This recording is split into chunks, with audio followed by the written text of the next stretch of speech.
Good morning, everyone, and happy International Women's Day. Thank you so much for joining us for our second year of the virtual learning series of the State of Pregnant and Parenting Students in California. My name is Dr. Quina Hong, pronouns she, hers, and I serve as the Senior Program Manager for Student Basic Needs with the Michelson 20mm Foundation. Before we begin, I would like to acknowledge that this event today is being held on the traditional lands of the Tongva people and pay my respects to the elders, both past and present.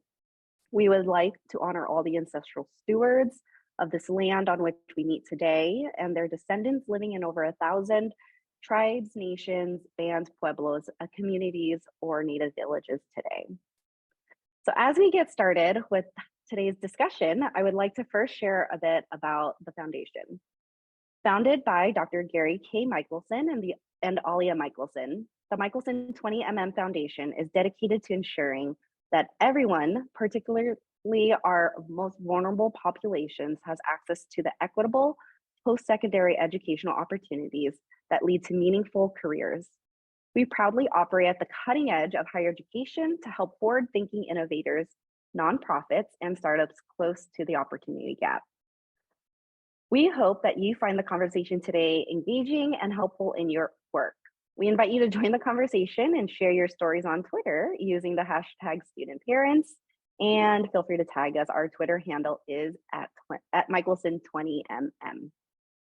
And with that, I want to share a few words from our co-founder, Alia Michelson. Thank you so much for joining us today. My name is Alia Michelson. I'm co-chair of the Michelson Philanthropies.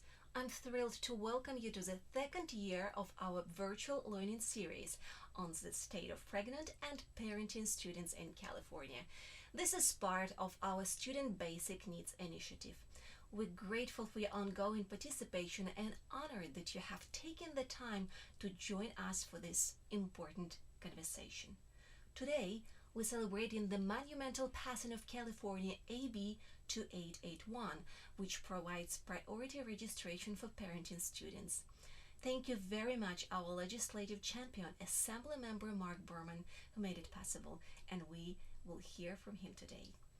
We're excited to host this session as an opportunity to share the amazing strides institutions have made to implement this law and look forward to the recommendations our panel of equity-focused leaders will present. I want to also send a very special thank to our advisory committee who have helped us craft our strategy on this work. These incredible women have made student parents their life work, and we're lucky to call them our partners. Thank you also to our partners, Ascent at the Aspen Institute, Blue Shield of California Foundation, California Competes, and the Education Trust West for helping make today possible. We hope that you enjoy today's webinar and that it serves as the starting point for much needed work in support of student parents.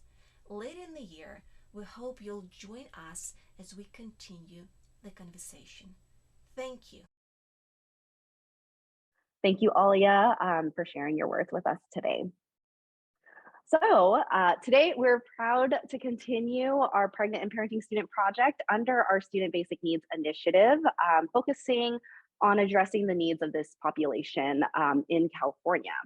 We first started addressing challenges faced by pregnant and parenting students when we partnered with California State Long Beach 1 year ago to create a manual for colleges on how to make their campuses more family friendly, which also included an ally training that better equips campus staff to help this student population succeed. Part of our goals in this partnership was to scale the results of that effort across the entire CSU system. We are proud of the impact this work will have on the lives of many student mothers, fathers, and guardians across the state, but we didn't want to stop there. As we learned more about the challenges faced by pregnant and parenting students, it became clear that a stronger approach was needed. With the partnership of many, many folks and the leadership of Assembly Member Mark Berman, he authored the Assembly Bill 2881, which aimed to remove barriers to degree attainment for student parents and bring greater attention to their needs. This law is the first of its kind in the nation and represents a major victory for student parents. To share more about the bill and the significance behind it, I'm excited to introduce Assemblymember Mark Berman. Assemblymember Berman was first elected to the California State Assembly in November 2016. He currently represents the 23rd District, which includes Southern Mateo County and Northern Santa Clara County in the heart of Silicon Valley. In the Assembly, he serves as chair of the Committee on Business and Professions. He also serves on the following Assembly standing committees: governmental organizations, insurance, and transportation. Assemblymember Berman has had one of the highest rates of success in the legislature, having sent 73 bills to the governor in his 6 years in office. Most recently, he championed legislation that requires election officials to mail voters a ballot before every election.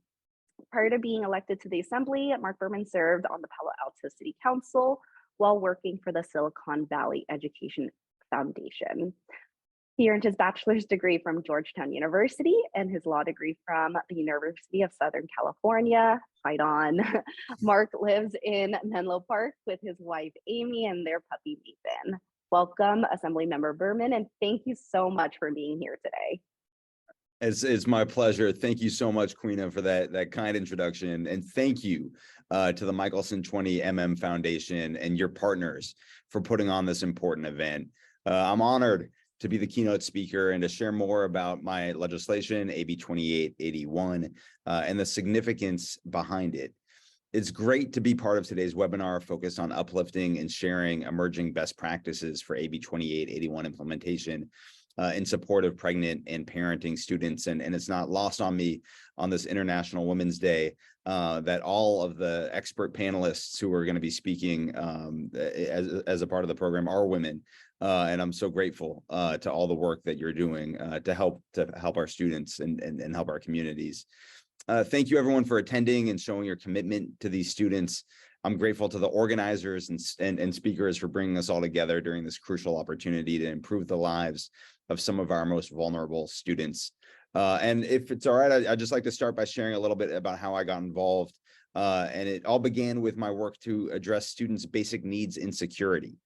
I've had the privilege of championing students' basic needs for the last 4 years in the California legislature. And I first learned about the scale of our basic needs challenges in California by hearing directly from students who shared their very personal experiences with me and my colleagues.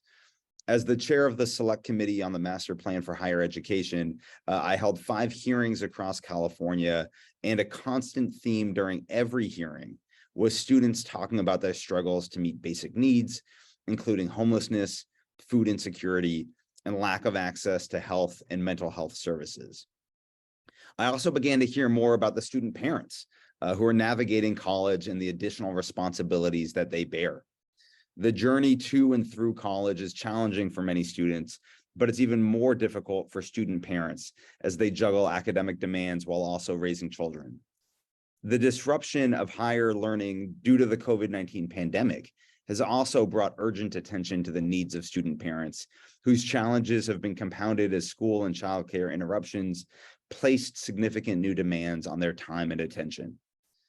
A March 2021 research brief from Wheelhouse at UC Davis examined the student parent population and found that among the nearly 1.5 million California college and university students who applied for financial aid in 2018, over 202,000 of those students were student parents, representing 13.4%.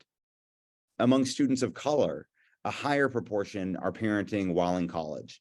33% of Black students, 30% of Native American students, and 21% of Latinx students have children. As a result, addressing the needs of student parents can also help reduce equity gaps. Student parents also face greater economic barriers than students without children. Over 2/3 of student parents live in or near poverty, and student parents have higher levels of unmet financial need and higher median student debt. It was clear to me that student parents deserved our attention and support, which is why I introduced AB 2881 last year. As Queena mentioned, AB 2881 aims to remove barriers to degree attainment for student parents and bring greater attention to their needs. I'm grateful to the Michelson Center for Public Policy and student organizations who are co-sponsors of the bill, as well as our supporters, including California Competes and the Education Trust West, who were instrumental to the bill's success. Last year, AB 2881 was signed into law, providing a multifaceted approach to support student parents at the community colleges, CSU, and UC. First, the new law will grant priority registration to student parents by July 1st of this year. And I've heard directly from student parents who shared that having priority registration will be life-changing. One student parent shared, and I quote, I always struggle to get into the classes that I need. Being a parent, I always need a certain time slot that is usually full by the time my enrollment appointment comes. It feels like I will never graduate at this rate. We have seen the benefits that priority registration provide for students who are veterans, foster youth, homeless, or have disabilities. Student parents will similarly benefit. In fact, another student parent who received priority registration only due to disability support services shared how much of a difference it made in getting the classes she needed. Otherwise, she did not think she would have stayed enrolled and graduated. She said all student parents should have the same opportunity for priority registration that she had. Unfortunately, the reality is that student parents are at higher risk of dropping out of college and falling through the cracks. The Institute for Women's Policy Research found that student parents are almost twice as likely to leave college without a degree after 6 years. Therefore, priority enrollment is a critical component because it gives student parents early pick of their classes to create a class schedule that works for them and their children. Second, the law establishes a student parent webpage for every campus, highlighting all available services and resources providing student parents with an online one-stop shop source of information. Third, the law increases awareness of the California Earned Income Tax Credit and the Young Child Tax Credit through community college basic needs centers, campus orientations, student portals, and the student parent webpage. The California Earned Income Tax Credit is a tax credit available to Californians, especially those with children who earn up to $30,000 per year. The Young Child Tax Credit is a tax credit that can provide up to $1,000 and is available to Californians who qualify for the California Earned Income Tax Credit and have a child under the age of 6. Both of these cash back tax credits are refundable, which means that Californians who do not owe any state income tax can get the full credit as a refund. These tax credits put money back into student parents' pockets that can be used for rent, tuition, utilities, groceries, and other important expenses. Fourth, the law also increases awareness of the California Special Supplemental Food Program for Women, Infant, and Children, better known as the WIC program. This program serves to safeguard the health of low-income pregnant, postpartum, and breastfeeding women, as well as infants and children up to age 5, by providing nutritious foods to supplement diets, information on healthy eating, and referrals to healthcare. All 4 of the new law's provisions bring greater attention to student parents' needs, remove barriers that inhibit their academic success and degree attainment, and in doing so, uplift their children as well. Parental education level has been linked to the academic and economic success of their children. Helping student parents reach their educational goals will therefore have a multiplier effect on their kids. While I'm excited and grateful that AB 2881 is law, I also recognize the hard work and implementation continues on campuses. I commend California's higher education institutions for stepping up to meet the needs of student parents, and particularly thank all the practitioners on the webinar who have taken time out of your busy day to learn about recommendations for implementing AB 2881 in order to support student parents. We need your help to ensure successful implementation, given the invaluable role that all of you play. I hope this webinar is helpful to you. I know we have, like I mentioned, a distinguished group of speakers, who will be sharing their insights and best practices to support your implementation efforts that are going to make a massive difference for student parents on your campuses. Thanks again.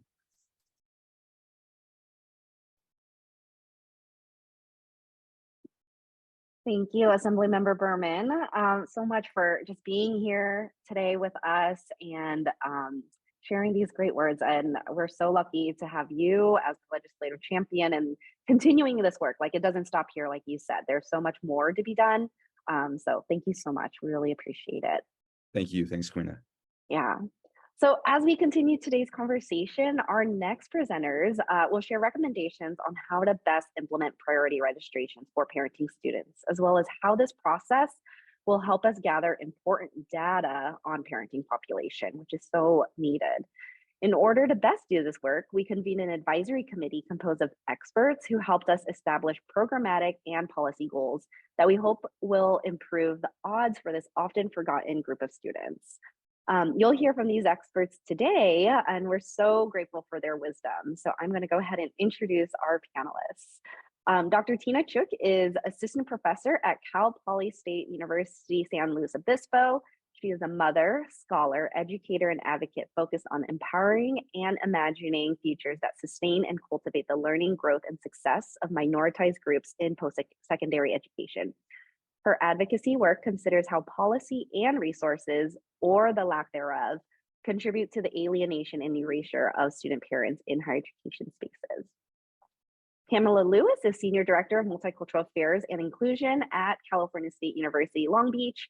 Her professional compass includes outreach and recruitment, student life, student government, residential life, student conduct, Title IX, multicultural affairs, access, retention, diversity, equity, inclusion, and student success initiatives. Throughout her career, Pamela has been an advocate for underrepresented voices and a change agent for the betterment of all. Dr. Larissa Mercado Lopez is Professor of Women's, Gender, and Sexuality Studies at CSU Fresno. A former student parent herself, she teaches courses on women of color feminism, Chicana feminism, and Latinx health. At Fresno State, she actively engages in student and faculty success work, particularly for student parents and women of color faculty. At the system level, Dr. Mercado Lopez is director of the statewide CSU Student Success Network Conference.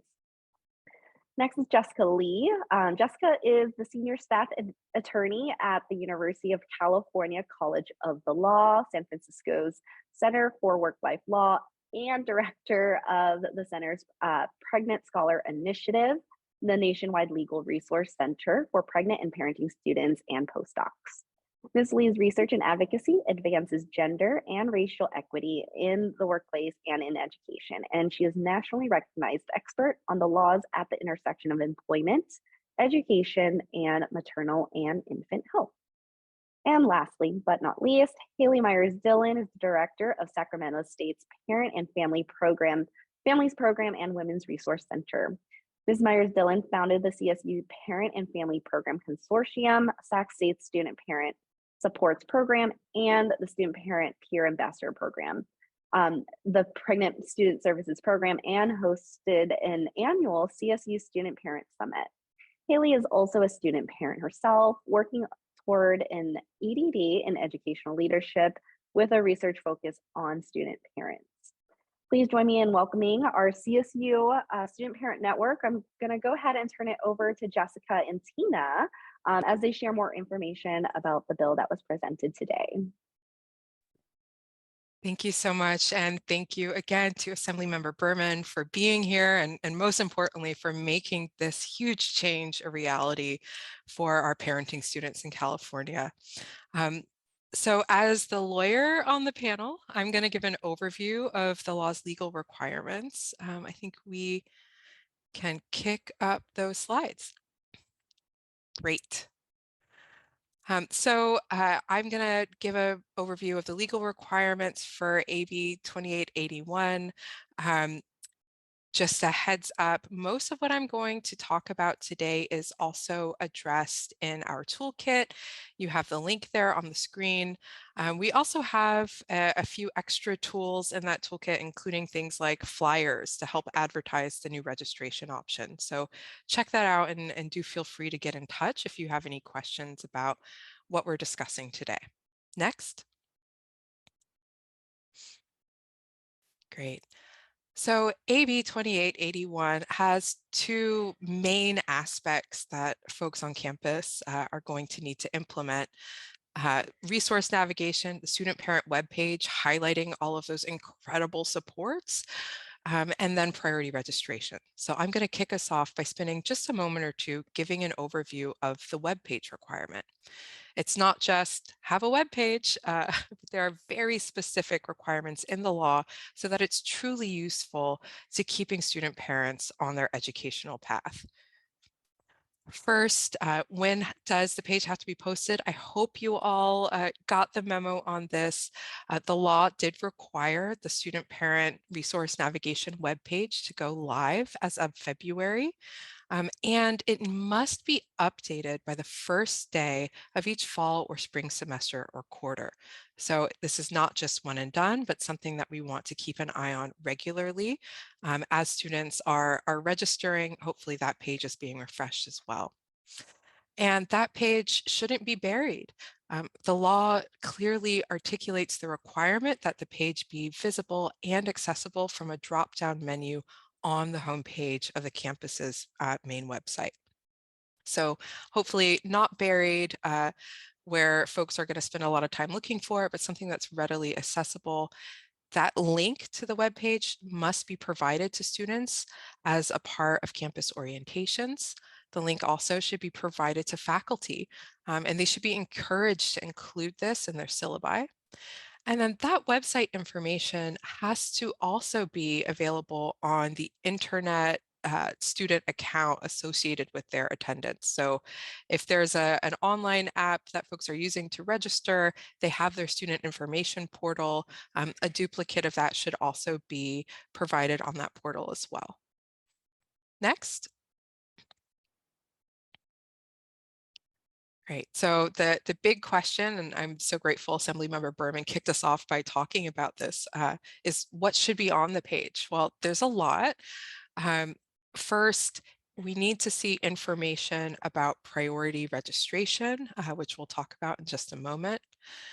Information about CalFresh, the Earned Income Tax Credit, Young Child Tax Credit, WIC, all of those services that are provided by the state, external to the school. We also want to have all of your campus resources as well, other student parent services that you provide. This is the place to provide them, post them, so that students can rely on just one source of information instead of having to search countless hours for the help that they need. And, you know, the Pregnant Scholar runs a helpline for student parents, and I cannot tell you how many students said, I've been looking for this, I'm trying to find this, I just can't do it, I don't know where it is, I feel like they're hiding some sort of secret from me, and that's the secret I need for my success. So let's not hide it, put all of those services in one place, or at least a link to the extent that you're able.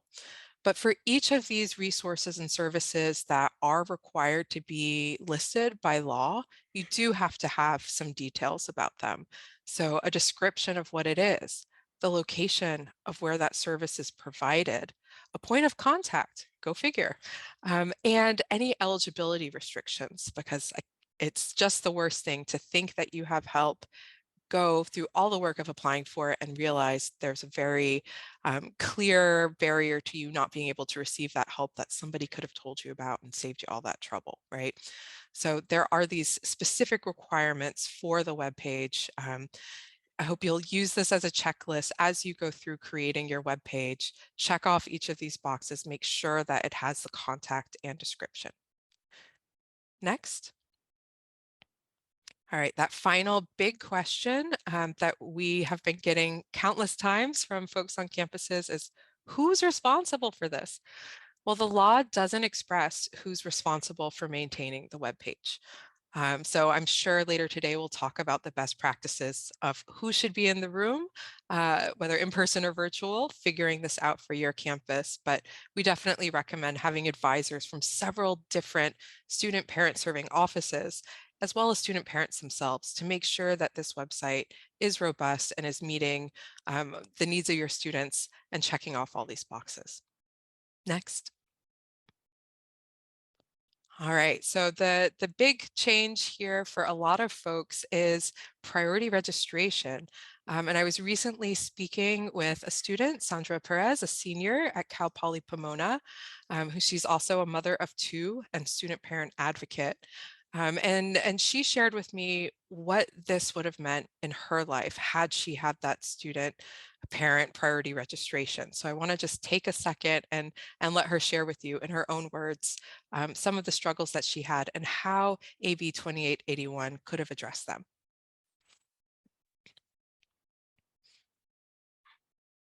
Hello, everyone. As a low-income student parent, I have faced numerous obstacles in achieving my academic goals. When the COVID-19 pandemic began, I was in the process of transferring to a Cal State, but I had to prioritize the needs of my asthmatic child and my husband's work schedule over my own course schedule. I found myself homeschooling my children during my first year as a transfer student, which was a difficult balancing act between being a parent and a student without any family support and without access to affordable childcare.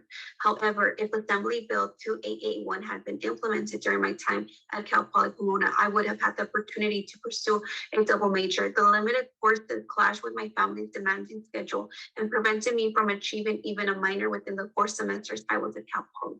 The implementation of AB 2881 would have allowed me to have a scheduling priority and would have ensured that my education was not compromised due to my family's responsibilities.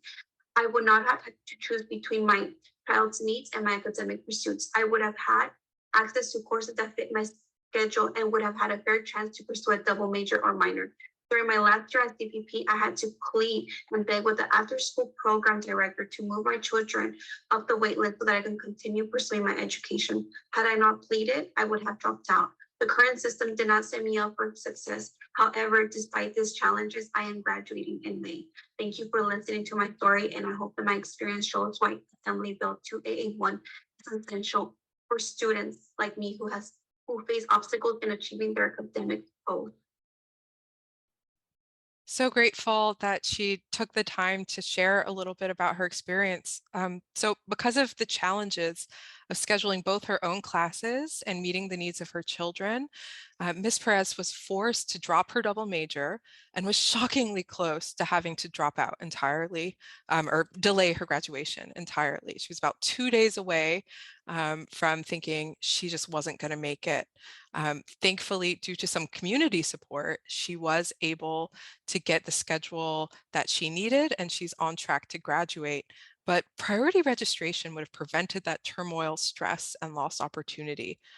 So let's go to the next slide and talk about those legal requirements. Thank you. So who is eligible? This law doesn't cover every student parent. It is tailored to student parents who have children under the age of 18 who receive more than half of their support from the student. So this is not necessarily including everyone, but a sizable chunk of that student population. Next. Eligibility is determined from campus to campus, college to college. It is their choice of how to determine it.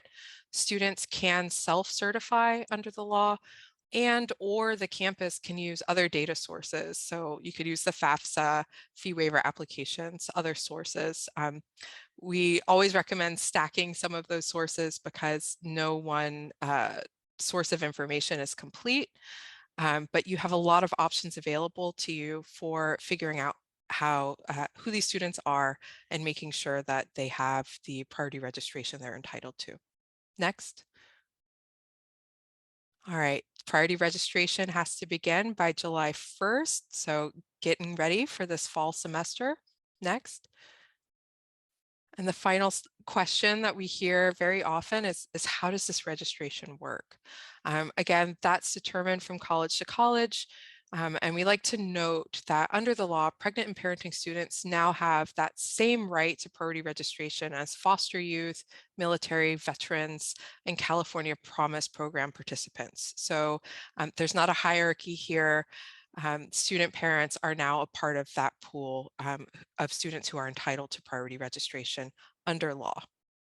All right, so those are the basics. We're going to spend the rest of our time here today talking about how to make this real, how to move beyond the basics into best practice. And to start us down that path, I want to turn this over to my lovely committee member, Tina.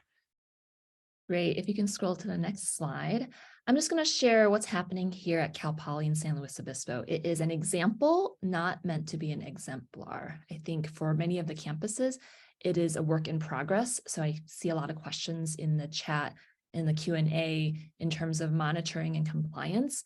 I think for me, I'm a faculty member who's a faculty advocate. So I do this as part of my service work. I sit on various task force and committees because I think this is an important charge for our student parent population here. So there's a QR code to the left, but let me just drop also our website in the chat. So feel free to click through it. It is a work in progress. I'm just going to share with you how we have changed our website, our landing page, so that it meets the requirements of AB 2881. And the first one is really around priority registration steps. So the way we've designed it, there is a landing page. At the moment, it is not as accessible as I would like. It is under the purview of Dean of Students. It's not currently accessible from the main homepage. So I think that's another conversation it is to be had with various folks who are the stakeholders in the decision-making chain. So here's some language, and it's all these smaller drop-down menus that are present. So it has details of how to gain priority registration and also just what we call a special exemption. So students can click on that, be part of a listserv so that they get quarterly announcements in terms of their priority registration. At the moment, they have to request it every quarter, which is also something that will be sort of in conversation, because if you're a parenting student, you're likely going to be a parenting student each quarter.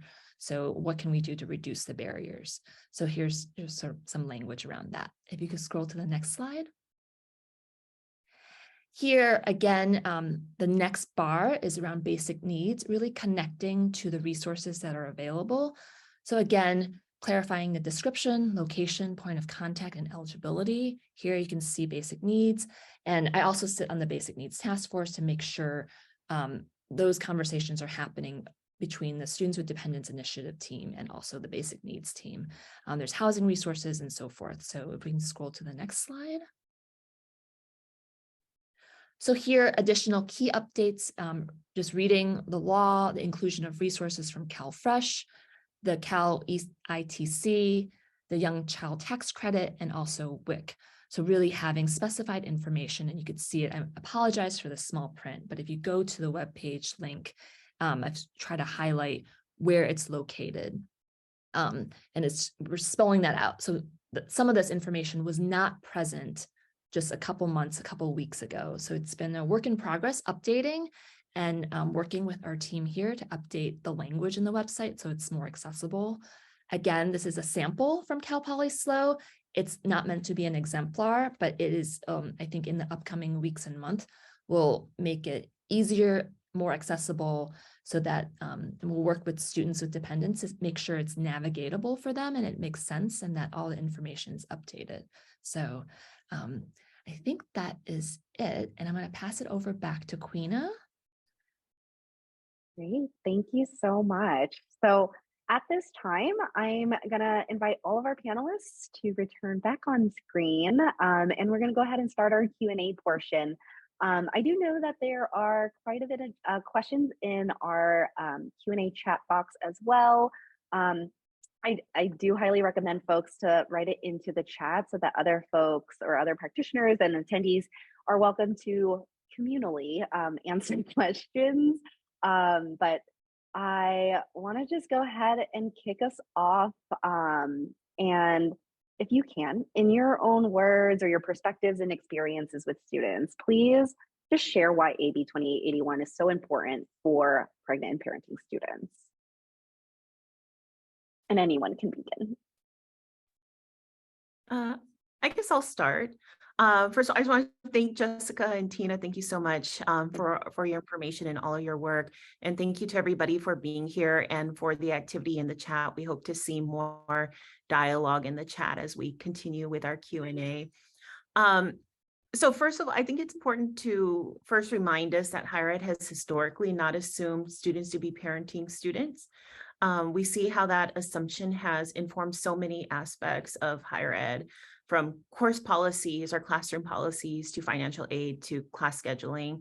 So I think what 2881 does is, first of all, recognize student parents as a student population, a part of our campus community, and a population with unique needs and experiences.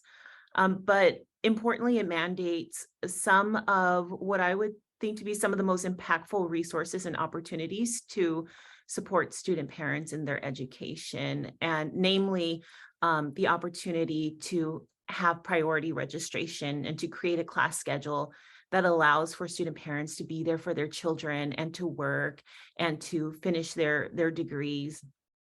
We know that student parents already spend an average of 30 plus hours a week on just caring for their children, and this work disproportionately falls on mothers.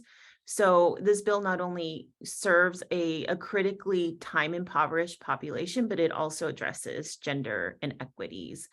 And I think it also, importantly importantly institutions to collect data on student parents, which has the potential to increase the visibility of student parents in our policies, in our university budget, in our resources, and in our practices.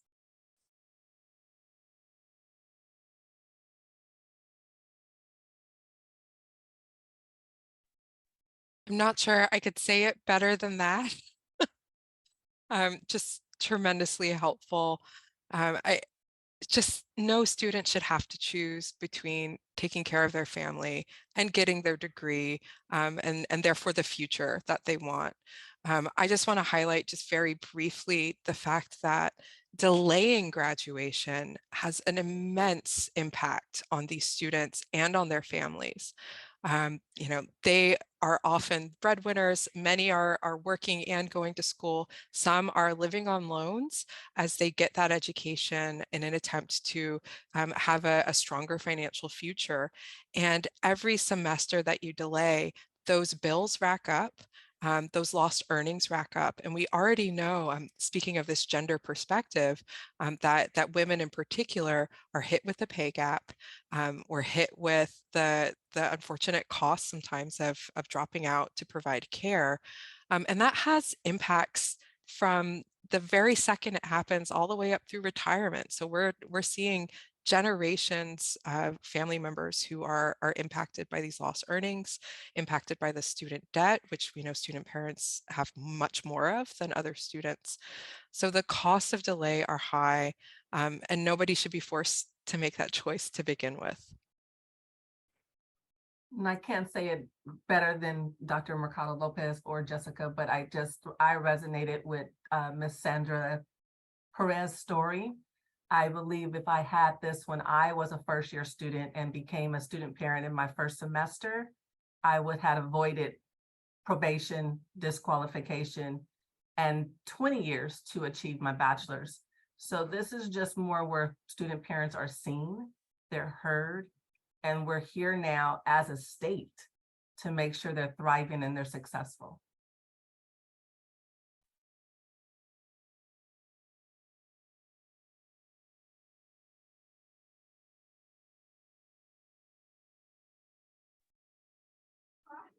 I'll just say, I think that it's difficult for administrators to see student parents. People really don't bring their kids on campus. So, a lot of us work in educational equity.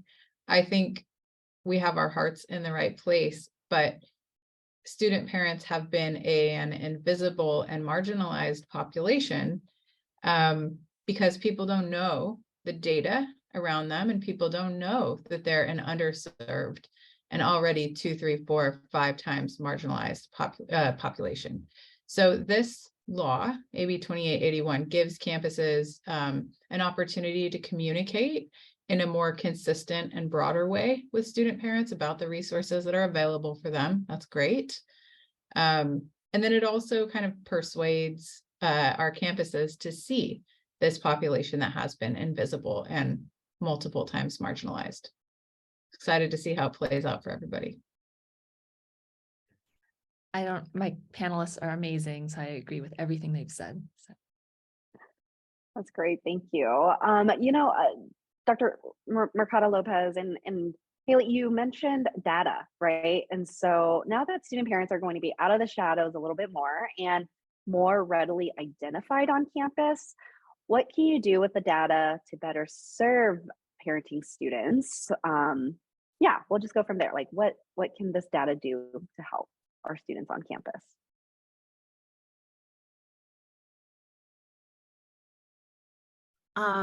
I think the question is, what can it not do?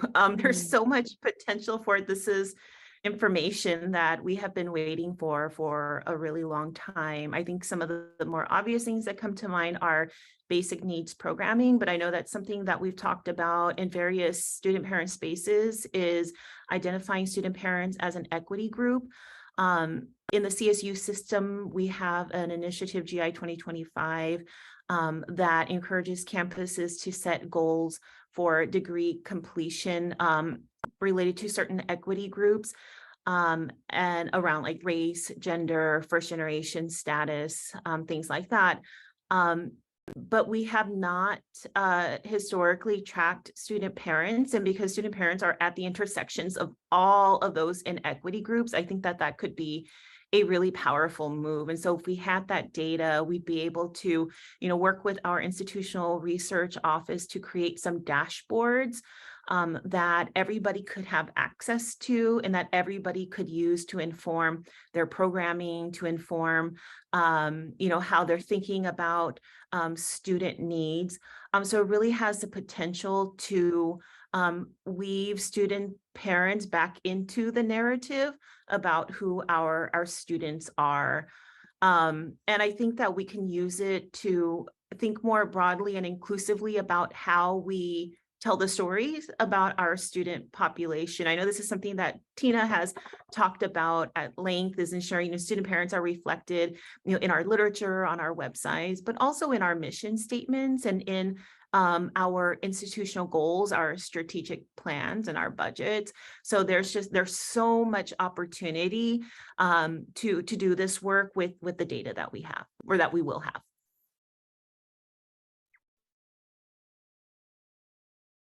Thanks, Dr. Mercado Lopez. It's so inspiring to listen to you.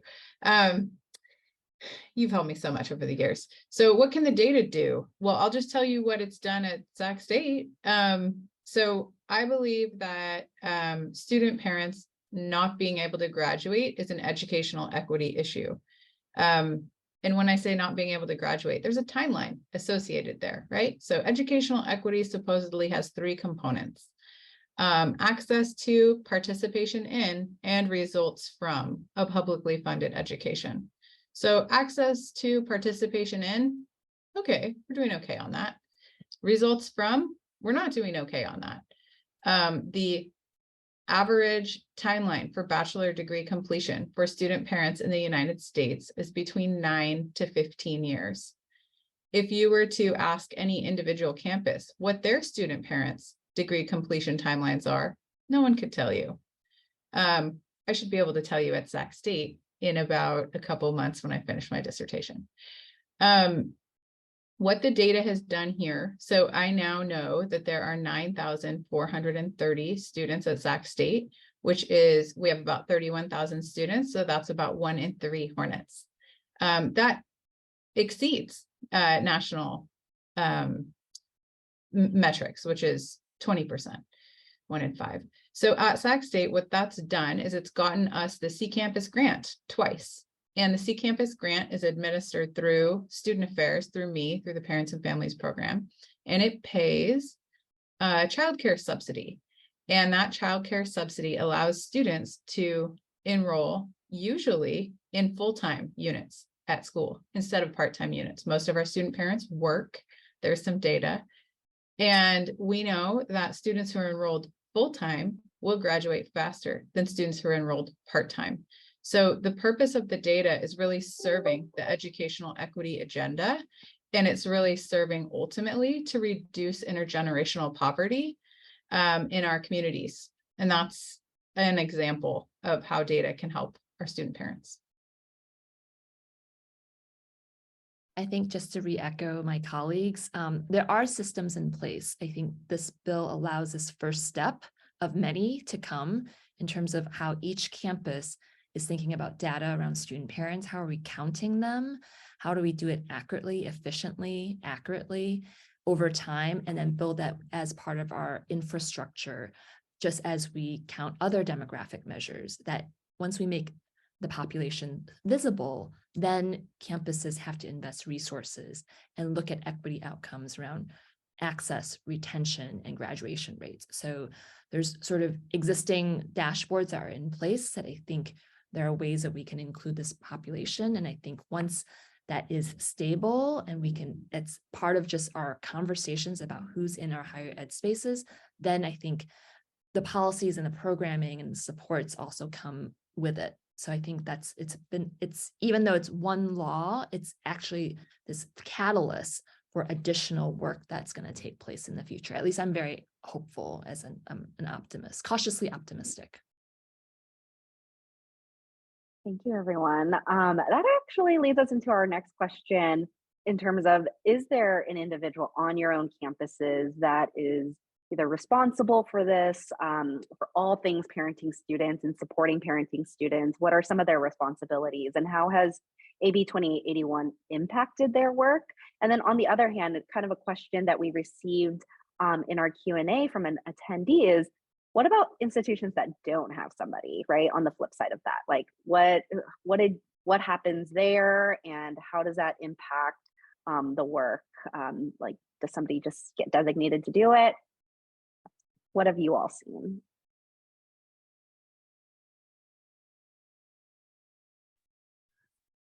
I guess I can speak. So we don't have a centralized person or office or program that oversees this. Student parent work has existed in pockets across campus. I think this is something that is very common on higher ed campuses. There have been some more recent efforts to centralize some of the work through the subcommittees. As far as, who is responsible for the work, this is something that we're having conversations about right now. We haven't quite, I don't think we're that far ahead to, well, actually I have a meeting tomorrow where hopefully we'll make some decisions about that. But we have not yet decided where the work will live.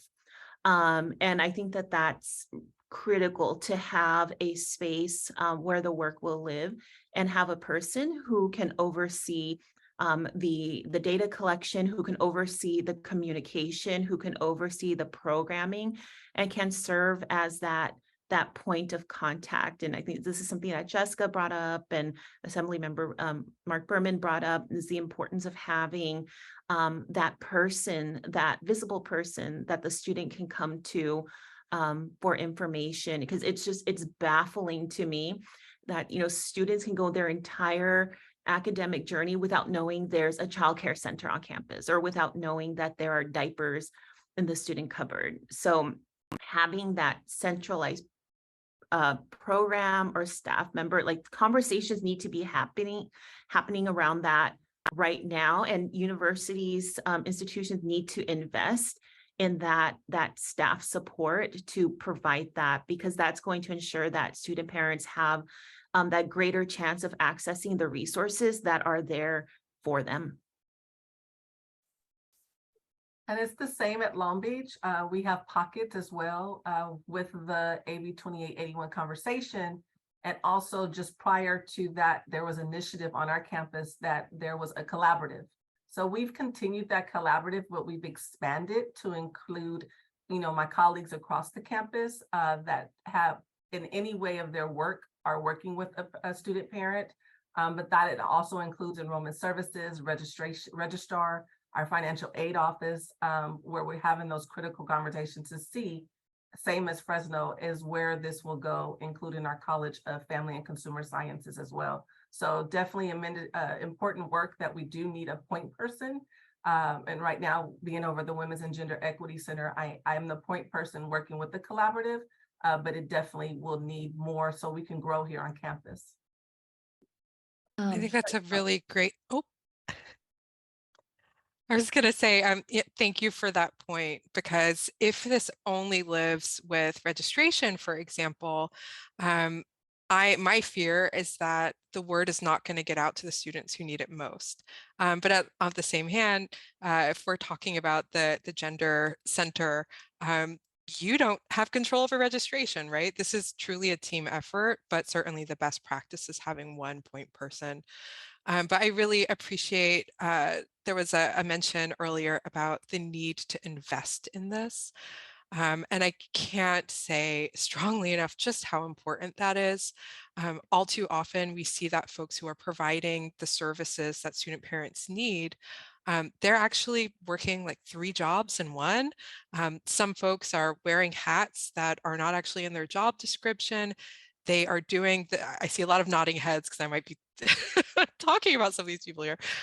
We have a lot of folks who are in this work because it's their passion project, because they see this intense need that student parents have, but they've not been given the institutional authority, resources, even just time on their plate to do this job and do it well. And so if you don't know who's responsible for this on your campus, they may be out there, but just under-resourced. And I really encourage folks to use this as the call to action to make some of those lines of authority clear, make some of those resource lines clear, so that folks who are doing the work can have the tools that they need to properly do it.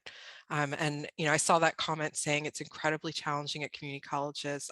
I'm with you. I see this constantly in the folks who call us, but this is the moment to really press administrations to start putting the money where the mouth is when it comes to thinking about diversity and inclusion on our campuses. This is a priority, and I'm grateful to have the law to really create that sense of urgency around it.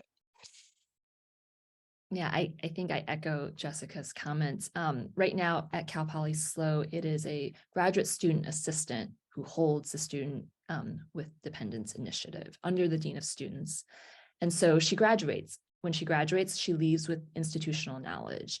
I think what I would love is to have a dedicated staffer. It's a line item in the budget with programming funds to do the work. And it's sort of proportionate to the number of student parents that the university serves. So I think that's highly important. It can't be grant funded. It can't be on soft money. It can't be on graduate students' back on that, or on student parent backs themselves. There's a lot of like, well, let them, create a club. And I think that's great, but you can't, institutions are creating problems and then sort of passing the buck for the students themselves that the institutions cause the problems. They're tasked to solve it. And that's really not how higher ed should work. There are sort of institutional structures and policies and programmings that we can do to support joy and thriving. And I also wanted to address how different campuses are, who's holding this work. So over December break, I had a chance to visit all of the websites of Cal State's community colleges and UCs. And then the link there in the chat sort of just is a timestamp of the links for websites and sort of where it sits and what information is sort of currently on the date stamp. It was in early January. So campuses can get a sense of like, well, what does other campuses that are near me or in the state look like? And this is, it's, for me, it helps track progress. So over time, I'm going to go back and check, like, have there been changes made with this law? Was this law impactful? Like, who's responsible? So all those questions that are coming up in the Q&A, we're struggling here the same way. So I think each campus is working differently, but, I think as we work together and come up with resources and toolkits and learn from each other, I think together we're stronger in continuing this conversation moving forward. One of the things that I'm really excited about, Dr. Chook, your message just reminded me of this, is some healthy competition. You know, student parents more and more, they know their rights, they know their needs, and you know, many folks are going to school near family because that's their support structure. But I am seeing more students tell me that they're shopping around. They're looking to see what resources are available or if they're even posted at all. So you don't want to lose those students. I hope you gin up that sense of healthy competition because it's so important. Thank you. So shifting gears just a little bit, I want to talk about communication mechanisms and how do you reach your students about the many resources that are available, including the priority registration, right? Priority registration is going to be mandated by July. And so how are you reaching out to those students and getting their information? And what is your communication strategy there?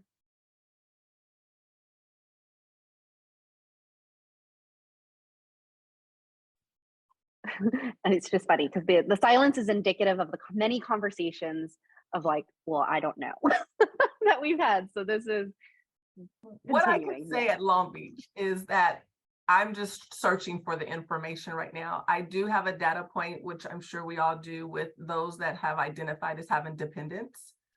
So we sent a welcome letter to those who are incoming this spring semester, and also email to those that are current with dependents. But we also created a survey to do marketing and outreach to across campus to help identify those that are continuing students right now. So we're in the first phase that I would call it. I think we're going to truly utilize where we can get our data points to see where they are, especially those that are not on financial aid. I want to make sure that we're reaching all our students at Long Beach. So we're in the beginning of it. So it's a very interesting conversation, and been blessed to hear what my colleagues are doing at their campus to see best practices as well. So this has been a great resource for us at Long Beach. Sacramento State does not have this dialed in. Sacramento State Parents and Families program is an opt-in program. So the first data point that exists is people who fill out FAFSA, but not everybody fills out FAFSA. And then there's tax complications, right? Who's claiming the kids, and there's a lot there. We have an opt-in program, and I have a form on our website, a Qualtrics form. I'm sure you all have Qualtrics, right? Student parents can sign up for the program, which is really signing up for our communications. And so we can push that link out. It also just sits passively on our website. And something that we have on our campus is we have a marker in CMS that also shows up in EAB, CHLD, and that is kind of simple. I send our enrollment people, the student parents who sign up with me to receive communications around it, right? They're opting into the program, and then that marker gets placed on their account. It's a really small fraction of the people who are student parents, but it is one thing that could be built upon. In terms of how this is going to work with priority reg, I don't really know how that's going to play out, but I'm just speaking to, how do we do communications? We use that as the starting point, and then we reach out to our student parents through direct email. We have some online support groups for pregnant students that are bi-monthly. We have an online support group for student parents. It's more like a community group that's bi-monthly. We have events, we have our Instagram, and we also have some student parent peer ambassadors, a pilot program where for student parents talk about, meet with, interact with other student parents. Yeah, I recently had a listening session with a group of California community college students, and I asked them, like, how do we reach you? How should we get this information? What works best for you? And the answer was a pretty resounding, like, all of the above. Please, do the email, put it in the app, put it on your Twitter, your Instagram, TikTok if you have it. Use all of it because we are not a monolith, especially with student parents. You know, we have 18-year-olds and 35-year-olds. They use different sources for information. So as many places as you can get the word out there, I hope you will. We have, I put the link in the chat. We have a couple tools for communications, flyers that you can edit, just put your information on it in PDF, print it out on your office printer and stick it up there. And if you do need help with that, we're really fortunate to be able to provide some of that assistance. So if you need help with social media, graphics, you want more flyers, anything, reach out to the Pregnant Scholar. Like, we're happy to do it, but do something, do as much as you can in as many different sources so that we're not letting folks fall through the cracks. Yeah, I think that's excellent advice. And I just wanted to just emphasize again, going to the Pregnant Scholar for resources. Their communication toolkit is amazing, super informative. All of the above is super important. I know that, like, as a parent myself, I rely on my Parent Square app for my kids, my email, actual flyers being sent home, like all of that, word of mouth to remind me about like picture day tomorrow, right? And student parents, you know, they are juggling so many things. So being able to see this information in different places is important. At Fresno State, our communication is very, very spotty as well. We have not, as Haley said, we have not dialed it in. We don't have that dialed in, although Sacramento State is doing a lot better than us.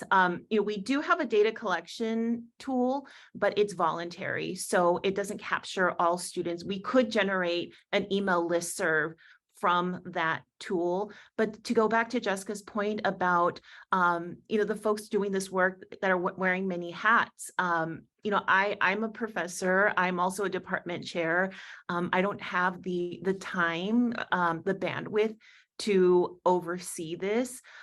So going back to, you know, finding that institutional home and making sure that this work is embedded in those job descriptions and is embedded in, you know, in the mission of a program is very important to ensure that, you know, you have those point people who can communicate out and give the word and be there to answer student questions. So the communication, I think that is our biggest challenge, but the Pregnant Scholar again has some really great resources. So please take a look at that website.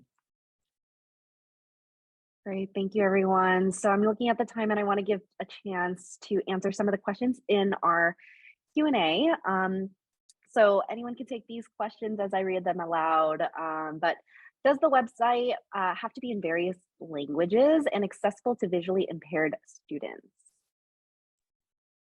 So the law does require disability accessibility for all of our web pages. That is not just specific to AB 2881, that's everything, but it is my my understanding that it does not require multiple languages, although I'm sure we could think of a creative argument and about a million reasons why that's incredibly important, right? So I hope you'll translate things, but I don't think that's embedded in the law. Great, thank you, Jessica. Our next question, we received a few of these, but who is monitoring compliance, right? And you've said it before, Jessica, that if a law is meaningless if it is not enforceable. And yeah, so friends, who's enforcing this and who's monitoring? I would say, you know, everyone here who showed up today, I think you are part of this community to help at your institution to, you know, whatever tools, resources, connections we're making that moves us closer towards a better implementation of this law. And I think of law as bottom bar, right? So this is the minimum requirement and there's always more we can do. So I think we're in the fight for the long run, and this is just one step in this longer journey that we're here together. I think in terms of monitoring, like I shared the link earlier, so I'm sort of over time just tracking how different institutions are thinking about this law. And I would say every campus is probably a work in progress right now. There's no one, campus that is doing work. We're all sort of in different paces, different speeds, different political environments. So I think we're all, for those who showed up, that's like the first step. And I think for us to make sure we reach out to our colleagues like, hey, I'm doing this, like, what are you doing on this front?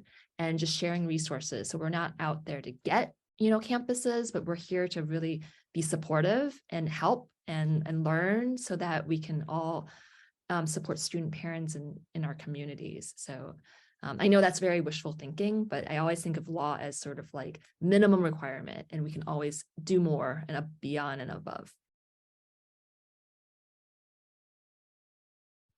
Amen to that.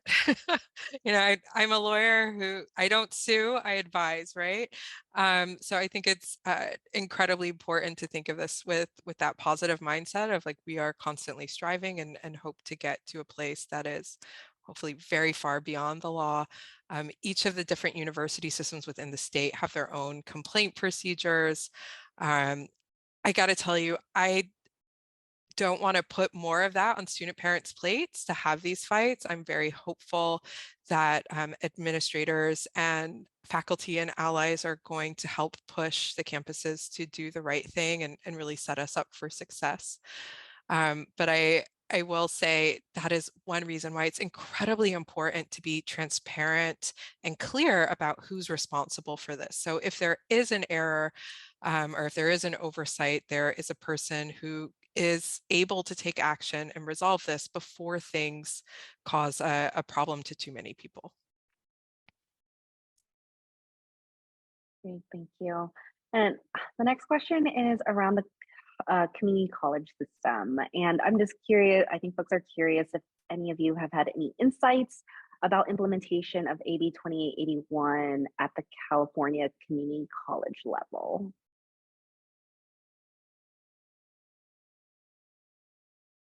I think based on just my survey of the 100-some websites of California community colleges, it sits under EOPS, the Extended Opportunity Programs and Services. And within that, there's the Cooperative Agencies Resources for Education program, which is called CARE, and that serves specifically for single parents.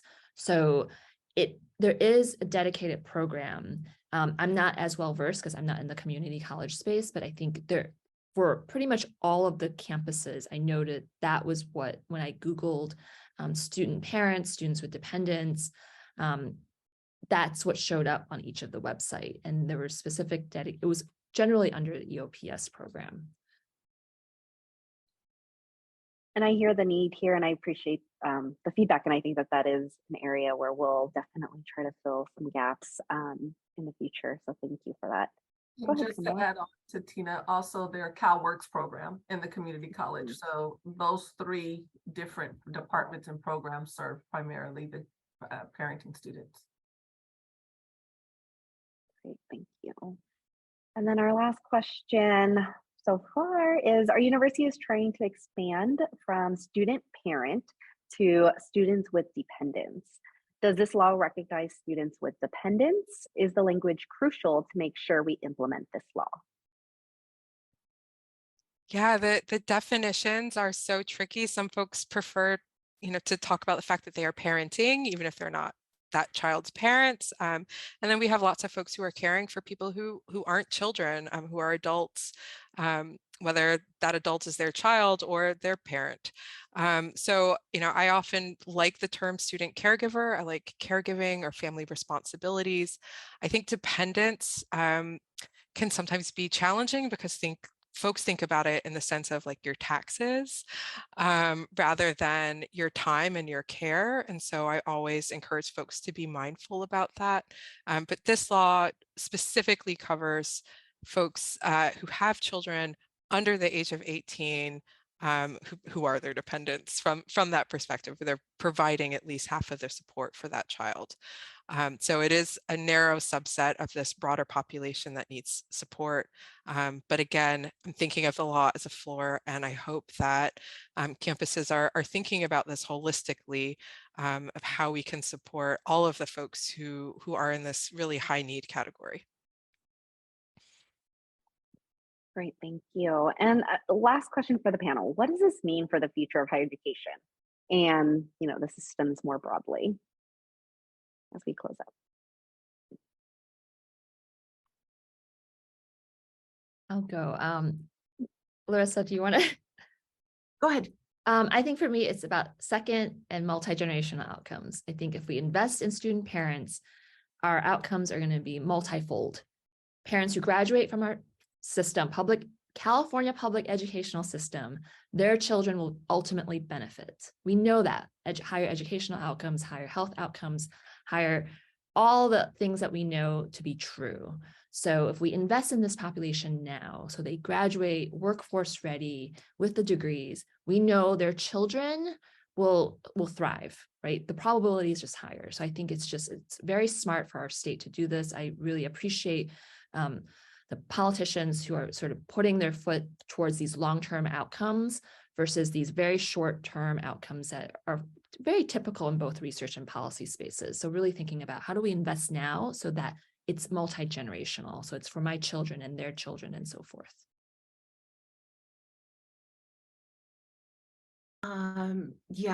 Everything that Tina said, I think it also means that we are on the right track towards thinking more intersectionally about our students, about their challenges, even about their assets, right? We like to talk about student parents as having many assets. I think that, the bill, it gives us momentum to keep pushing forward to ensure that, we're really living up to those DI commitments that we have on our websites, right? And that we're living up to our commitment to improving social mobility and advancing democracy for all people. And I always bring back the student parent conversation to democracy, right? Ensuring that we are giving everybody the opportunity to participate in their communities to their fullest extent. I also think that this is an opportunity for the system, for the CSU system specifically, to create and to share a vision for student parents. This is something that I've never seen done before. And this also has the potential to better distribute the responsibility for supporting student parents so that it doesn't just fall onto those folks with passion, right? Who consider this their life work, because supporting student parents should be the responsibility of all of us. And I'm gonna come from a student parent perspective. I think it creates that college going culture, right? So as Tina was talking about, I'm seeing my parent be supported in their journey to seek their educational aspiration. I want to do the same thing. And that happens, and we see it. I see the student parents here, and their children are so happy when we're family friendly and we can include their children in everything that they do. So I think it's just changing the landscape of California. I love that. As someone who grew up on a college campus, either sitting in or outside of my mom's classroom, I thought it was normal, and I thought it was common, nothing special, right? And I would love for that to be the norm. I would love for it to be the case that our parenting students are graduating on time. They are graduating with the same sort of debt load as other students, if any. Being a student parent should be just another descriptor and not evidence of some huge barriers. And so that's the vision, that's the path that I think we're on with this bill. We're taking the first step of identifying these folks. So now that we know who they are, where they are, how many there are, we can serve them and break down those barriers so that we don't have another generation that is saddled with just incredible systemic barriers to just getting their education and that stable future it provides. Jessica for president. Yes, I agree. I just want to say, I always think as a practitioner, how do I apply this? And so as I listen to you all, I absolutely agree with everything you've said. I think also AB 2881 gives us the opportunity to have more informed conversations on our campus. about understanding and meeting student parents' needs. And what does that mean? Especially when it comes to course offerings, time of day, summer for upper division classes, understanding where student parents are concentrated. Like at Sac State, they're in the College of Health and Human Services, they're in the College of Business, and they're in the College of Social Sciences and Interdisciplinary Studies. So that's where we need those summer upper division course offerings, not College of Arts and Letters, not College of Education, as one might expect. And then also like hybrid offerings. What are we doing to relook at policies like hybrid and online classes? CSU fully online is tremendously helpful for student parents, but right now students are limited to taking one class per semester. So looking at some of those policies that can really help move our student parents through the system and change the policies a little bit. So thank you so much, everyone. Thank you to our panelists for this incredible conversation, and another appreciation to our opening speaker, Assemblymember Berman. Before you head out, we hope that you will take 1 minute to complete our post-event evaluation. The link will be dropped in the chat as I close our time here today. The State of Pregnant and Parenting Students in California was presented by the Michelson 20mm Foundation in service of advancing equity for all students and families. We want to thank our partners, Ascend at the Aspen Institute, Blue Shield of California Foundation, California Competes, and the Education Trust West. Thank you for helping make today happen. For those of you in our audience, mark your calendars for June 21st for the second installment of our virtual learning series. We'll share more information on that as the date approaches. So join us in this journey. Continue to ask questions about the work that is being done. How are you serving pregnant and parenting students? Who are they and how are you reaching them?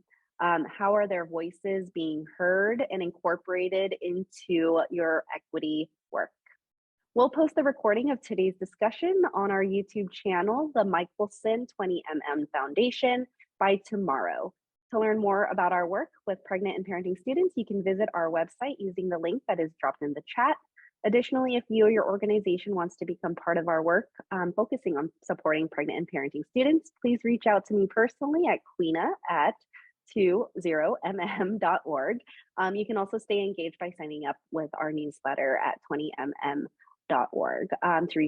to receive news and updates about pregnant and parenting student projects, as well as our other events and programs.